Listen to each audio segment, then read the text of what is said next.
Good morning, and welcome back to Next 4 Years, your daily briefing on U.S. government actions under President Donald Trump. Today is Friday, July 25th, 2025. The Trump administration has agreed to pause enforcement of its new policy restricting undocumented immigrants' access to federally funded social services. The hold affects 20 Democratic led states, including California and New York, where a federal lawsuit prompted the temporary reprieve through September 3rd and blocks retroactive enforcement in those jurisdictions.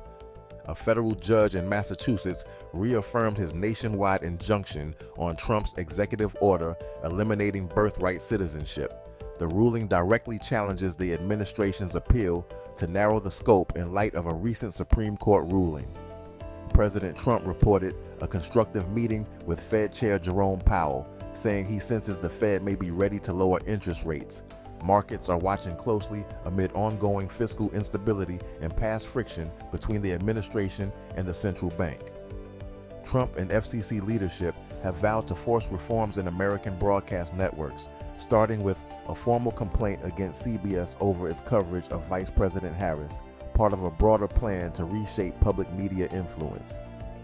While Trump claimed it's not the time, Ghislaine Maxwell's legal team hinted he may be open to pardoning her. At the same time, public pressure mounted as House Democrats pushed to release Jeffrey Epstein-related documents allegedly tied to Trump.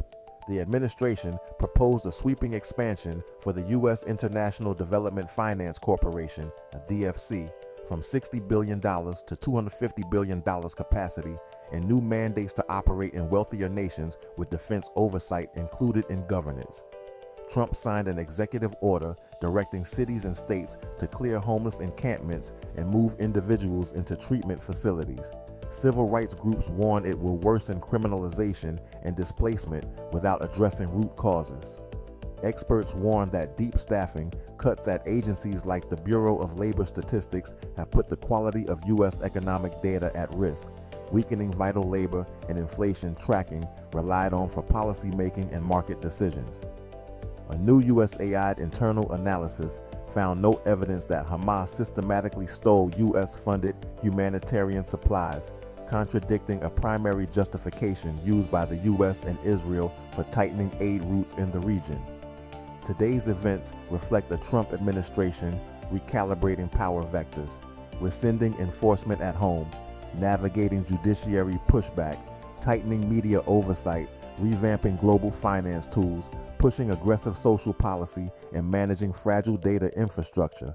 The tension between executive ambition and institutional constraints continues to shape policy maneuvers and political fallout everywhere. Thank you for tuning in to Next 4 Years, all. For such years, join us tomorrow for the next update on U.S. government actions.